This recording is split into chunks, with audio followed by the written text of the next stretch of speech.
Livro Profecias, 4º capítulo. Os tempos são chegados. A salvação do mundo, 1ª parte.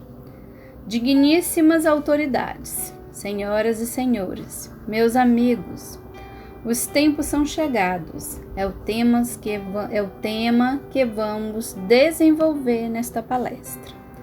Os tempos são chegados. Estes, meu amigo, é o tema que me foi apontado por inspiração do alto desde a primeira das grandes mensagens de sua voz no Natal de 1931. Embora eu tivesse chegado ao Brasil na minha primeira visita em 1951, no meu 65º ano, esta grande terra estava marcada desde a minha mocidade no meu destino, tanto que a minha tese de formatura em Direito foi um livro sobre o Brasil. Eu sentia como que uma atração instintiva e irresistível por este país, até que em dezembro de 1952, por fatos imprevisíveis por mim, e mais poderoso que minha vontade, milagrosamente vencendo todas as dificuldades, cheguei definitivamente com a família para trabalhar aqui e dar o melhor fruto da minha vida até a morte. Para melhor compreender, releiamos juntos alguns trechos da mensagem do Natal de 1931, que nos oferece o tema fundamental e aqui iremos desenvolver. Cada um fica livre de aceitar ou não a origem sobrenatural desta mensagem, mas o fato positivo fazendo refletir que aí há um poder que não é meu e que ela, embora fosse desconhecida, se espalhou por si mesma pelo mundo. Europa, América do Norte e do Sul, nos países árabes e na Ásia até a Indochina, atingindo 1 milhão de exemplares. Era noite de Natal de 1931 e eu estava desanimado pelos desanimados sofrimentos quando um relâmpago me colheu desprevenido. Eu, tremendo, escrevi estas palavras: no silêncio da noite santa, escuta-me, põe de lado todo o saber e tuas recordações. Põe-te de parte e esquece tudo. Abandona-te à minha voz, inerte, vazio, do nada, no mais completo silêncio do espaço e do tempo. Neste vazio, ouve minha voz que te diz: ergue-te e fala, sou eu. Falo hoje a todos os justos da terra e os chamo de todas as partes do mundo a fim de unificarem suas aspirações e preces numa oblata que se eleve ao céu, que nenhuma barreira de religião, de nacionalidade ou de raça os divida, porque não está longe o dia em que somente uma será a divisão entre os homens justos e injustos. A divisão está no íntimo da consciência e não nos vossos aspecto exterior visível. Minha palavra é universal. Uma grande transformação se aproxima para a vida do mundo. Assim como a última molécula de gelo faz desmoronar o iceberg gigantesco, assim também de uma centelha qualquer surgirá o incêndio. A destruição, porém, é necessária. Haverá destruição somente do que forma incrustação, cristalização, de tudo que deve desaparecer, para que permaneça apenas a ideia que sintetiza o valor das coisas. Grande mal, condição de um bem maior. Depois disto, a humanidade purificada, mais leve, mais selecionada por haver perdido seus piores elementos, reunir-se-á em torno dos desconhecidos que hoje sofrem e semeiam em silêncio, e retomará, renovada, o caminho da ascensão. Uma nova era recomeçará. Assim falou a primeira mensagem de sua voz no Natal de 1931. Já expliquei num artigo. Princípios, em 1952, que as religiões têm 3 fases. A primeira, a mais antiga, é a terrorista, feita por um Deus negativo que se faz obedecer inexoravelmente, punindo com a lei de Talião. A segunda, mais recente, é a ético-jurídica, feita de uma codificação de normas da vida, é o envolver na natureza humana inferior que pode permitir uma manifestação de Deus, fazendo transparecer cada vez mais sua bondade. Somente hoje a maturação pode permitir que, sem o perigo de abusos antes temíveis, se possa passar à terceira fase, a da compreensão, na qual as religiões são livres e convictas, cada vez mais transformadas de forma em que lutam os interesses na substância, o amor. Hoje se passa da segunda à terceira fase. Penetra-se na fase do amor. Não mais luta entre rivais, mas colaboração de irmãos.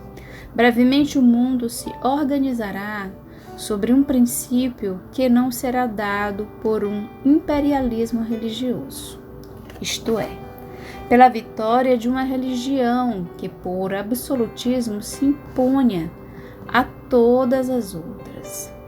Não é por este caminho que se chegará à unidade, ou seja, a um só rebanho e a um só pastor. O único pastor será o Cristo, e um único rebanho será formado por uma humanidade em que as várias religiões não se combatam e não se condenem reciprocamente. Ao contrário, se compreendam e coordenem, fazendo dos homens todos filhos diante de um único Deus. Um só Deus, Pai de todos. O mundo materialista de hoje, na realidade vivida, desinteressou-se do Cristo. Repudiar o Evangelho significa não aceitar a lei de um plano biológico mais evoluído. Significa recusar-se a progredir e a civilizar-se, e contra as leis da vida, querer pará-las no seu caminho de ascensão. Significa ser atingido por suas terríveis reações. E esta foi a terrível encruzilhada em que a humanidade quis cair. Cristo não é somente um fato histórico ou fenômeno religioso. É o mais alto acontecimento biológico do planeta. Acontecimento perante o qual deverá prestar contas à humanidade, que nunca poderá fugir às leis da vida. Cristo deixou-se sacrificar para nos dar a verdade. Acreditou-se tê-lo destruído, matando-o, tê-lo afastado, negando-o. Mas o Espírito, a verdade e as leis da vida não se podem destruir. Cristo faz parte do fenômeno vida e não pode morrer. Ele está vivo e sempre vivo estará entre nós. Presente e operante como força viva. Ninguém pode parar a sua ação. Cristo ainda está esperando ser tomado a sério depois de 2000 anos. Os santos hoje são poucos e as multidões seguem outro caminho. E o homem, na sua ignorância, acredita erroneamente que a paciência misericordiosa de Deus seja a sua própria vitória. Neste ponto, a humanidade se encontra no caminho da descida. A multidão é ignorante e obstinada, e se faz forte pelo número, tendo ela tomado demasiadamente velocidade na descida. Sempre mais difícil se torna retomar o caminho da subida. Agora somos chegados a um ponto que nem mesmo com uma explicação racional apoiada na lógica e na ciência se poderá obter a verdadeira compreensão. A destruição, então, se faz necessária, visto que aquele que quer parar o progresso da vida, por esta mesma vida será destruído, pois a lei que quer que ele avance, e por isso ela afasta todos os obstáculos. O fenômeno deve de qualquer maneira ser resolvido. As forças progridem e devem de qualquer modo realizar-se. Não há outro caminho que não seja o do aceleramento. Que os maus, como fala o Apocalipse, tornem-se cada vez piores e os bons cada vez melhores, de modo que eles sempre possam se separar um dos outros e a justiça se cumpra. Neste ponto, a solução não mais se pode encontrar voltando para trás, mas somente no choque violento entre as forças do mal e as forças do bem. Pelo fato de que já estamos na guerra e não podemos chegar ao fim senão como vencedores ou como os vencidos, chegou a hora do grande julgamento, no qual se terá de fazer a prestação de contas. Aqueles que mais dificilmente poderão ser salvos são os astutos, os poderosos, que são os maiores responsáveis por terem eles nas mãos os meios de direção da riqueza e do poder. Os dirigentes desorientados pela falta de uma concepção suficiente para resolver os problemas da vida percebem esta corrida em direção do abismo e desejariam descobrir meios práticos de salvação. Infelizmente, porém, no repertório econômico, político e social deles, não existem tais meios para evitar estes golpes. Todo o sistema vigente está errado. Ele se baseia na força, e ninguém pode impedir que quem use da espada por ela pereça.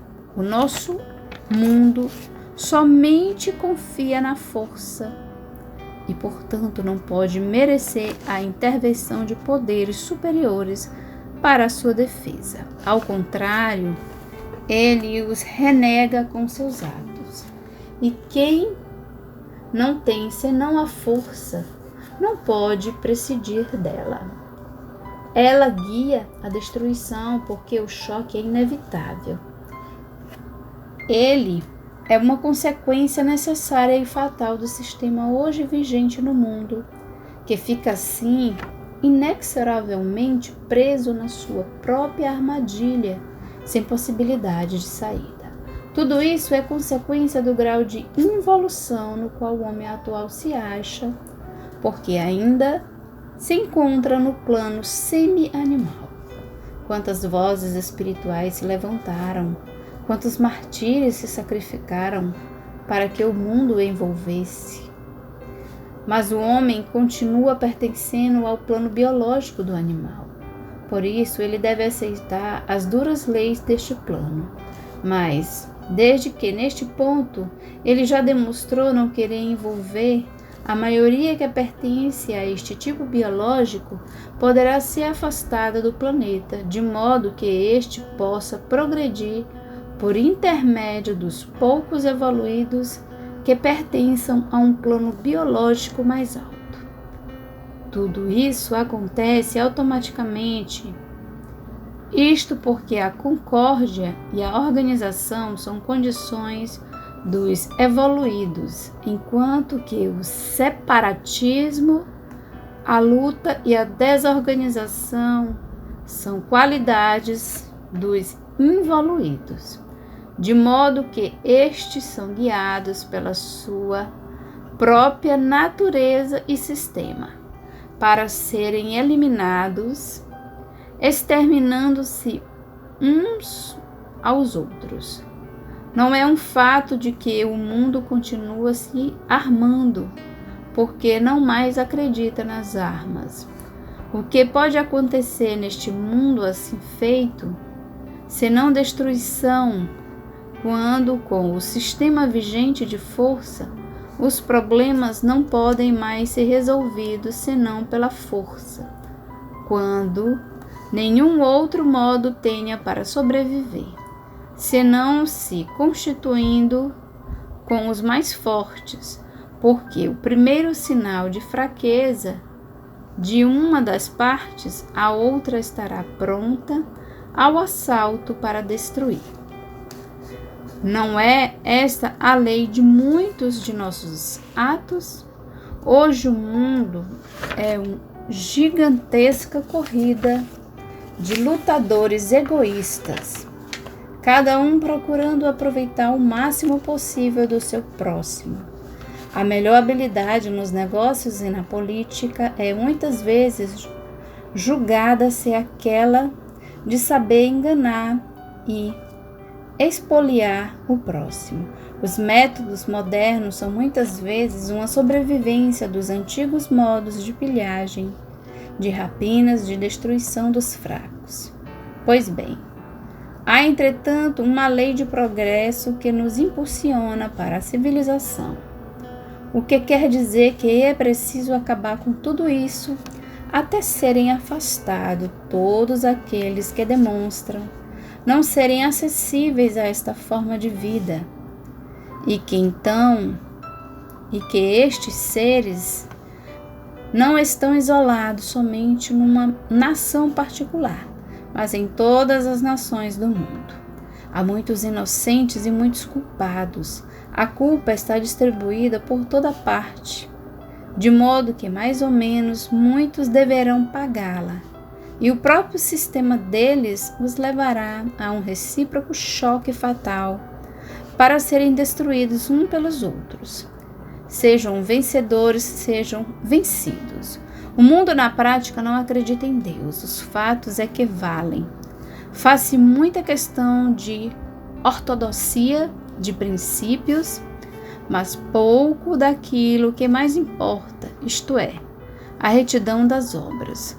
O mundo não leva em conta que tem uma lei e, embora conhecendo-as, às vezes esquece que o passado, o presente e o futuro estão fatalmente ligados por todos nós, que assim recolhemos a cada momento as consequências de nossos atos. Assim, o mundo não toma conhecimento de que, com todo o nosso pensamento e todo ato, nós semeamos o nosso futuro de alegria ou de dor. Não toma conhecimento da absoluta fatalidade das consequências, ou seja, de prêmio ou de pagamento. Do mesmo modo, a sociedade humana está toda ligada por uma série de liames, que não são aqueles que os homens julgam ser somente os das relações jurídicas ou de parentesco físico. Há também uma rede de relações kármicas, de débitos e créditos, que nos vinculam uns aos outros e que são os mais importantes. As proteções jurídicas e as de astúcia e de forma ficam na superfície e não são suficientes para nos defender da fatal reação da lei. O que vale é o efeito das causas que pomos em movimento.